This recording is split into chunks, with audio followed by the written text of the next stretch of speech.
ఇక్కడికి దగ్గర సుందరగిరి పట్టణం వచ్చే వరకల్లా మామకి ఇతను అరుగు మీద కూర్చున్నాడు ఇంట్లో లోపల. మామ చూసే వరకల్లా కళ్ళు పచ్చబడ్డాయి. అయ్యో మా మామకు మరుగు మందు పెట్టి మలుపుకుంటానని చెప్పింది మా తల్లి. మామ సంగతి తర్వాత నాని అత్తబేటికి వచ్చిండు. అత్త నేను అటువంటి ఆడబిడ్డ కొడుకును అన్నాడు. ఆడబిడ్డ కొడుకును అంటే కన్న కావడం చేత ఎవరు నువ్వు అన్నాడు. నీ ఆడబిడ్డ మరి ఆ కర్ణవాతి లేదా ఎటుపోయిందని అంటే ఆడబిడ్డ కర్ణవాతి ఎప్పుడో దచ్చింది అదేవంతో లేచిపోయిందో అన్నది. గడగడ గాతలు పెట్టిండు. మా తల్లి చచ్చిపోలేదు, మా తల్లికి వాళ్ళ అక్రమ సంబంధం అంటగడతావని నీ భర్తను మార్చి భర్తకు మందు పెట్టి వాళ్ళ మలుపుకొని నీ భర్తతో అంటే మా మామతో నా తల్లిని కొట్టిపించడమా అని ఇక సంగతి నీ సంగతి చూస్తారా అని ఆ అత్తను మమతరాన్ని అందుకోని మారు మారు వృద్ధపలైతే ఉన్నాడు.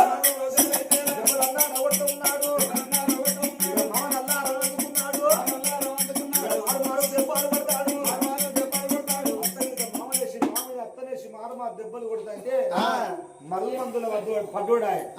అప్పుడు మరుగు మందు అయినట్టు విరుడు మందు పెట్టే వరకల్లా కుక్క దులిపినట్టు దులిపిండు. అయ్యో అల్లుడా నా చెల్లె కొడుకు అని చెప్పి అప్పుడు ఆ మమతరాను మరి పాపకారి ముండ కొడుకు తమ్ముడు రక్తశీల మారవురికి వచ్చి అప్పుడు చిన్న అక్క కర్ణమాతి కాలు వచ్చిందయ్యా ఓ పెద్దలారు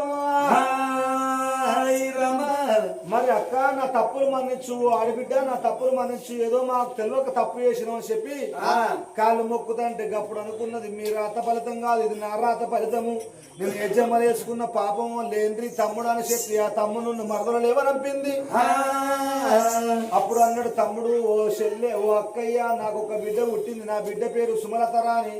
ఈ పిల్లగాడెవరు అంటే నా కొడుకు అన్నది. అప్పుడు నీ కొడుకు నా బిడ్డ నుంచి పెళ్లి చేస్తానన్నాడు.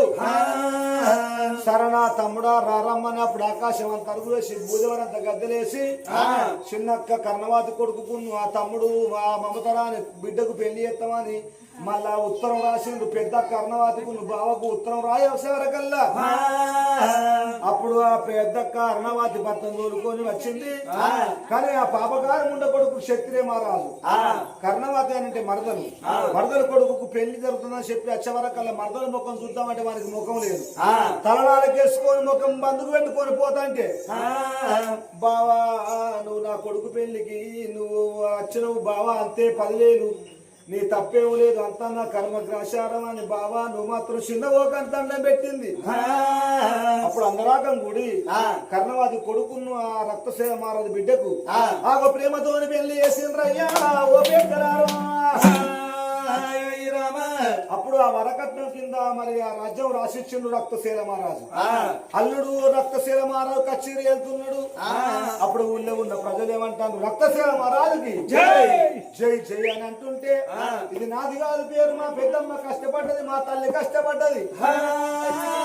రానున్న కాలం లోపల మా పెద్దమ్మ మా తల్లి కష్టాలే మరి ఇతలే కథలై వెలవాళ్ళ అని. రానున్న కాలం లోపల ఈ కథ పేరు అర్ణావతి కర్ణవాతి అక్క చెల్లెల్లా తోడబుట్టిండు రక్తశీల మహారాజా అని ఆ రాగిపత్రం మీద రచ్చలు కొట్టి ఇది అర్ణావతి కర్ణవతి కథలుగా వెలువల్లా అని ఆ ఊరికి పంపిండయ్యా ఆ సూర్యకాంత మహారాజు. మరి అందుకొరకే అంటారు అన్యాయం అని ఎప్పటికి పైకి రాదు. చిన్నోన్నెత్తి పెద్దోడు కొడితే పెద్దోన్నెత్తి పెద్దవాళ్ళు కొడతారట. మరి అటువంటి ఒక ఊర కొరకు మనం బొందుతోడు పెట్టి ఆ బొందే మనకు దిక్కవుతుంది. ఎప్పటికైనా మరి చెల్లెక అక్క కాళ్ళ కాడికే వేయండు ఆ తమ్ముడు. మరి వాళ్ళ ఆత్మగల్లా చంద్రి సత్తవ గారి పేరు మీద చెప్పించిన కథ పేరు అరుణావతి కర్ణవతి కథ ఇక్కడ సంపూర్ణం అయిపోతున్నది. ఈ కథను చెప్పుకున్నోళ్లకు కథను చెప్పిన వాళ్ళకు ఇవరకు నిలవగొట్టుకుని ఈ కథ నిన్నోళ్లకు వీడికొచ్చి పండుకున్న నా తల్లులకు అందరికి ఆగో తోవల రారాజు మల్లయ్య తోడు నీడాయి ఉండి వాళ్ళ కుల దేవత ముది పెద్దమ్మ తల్లి వాళ్ళకు తోడు నీడాయి ఉండాలి. ఓ రామ రామ జై జై నందను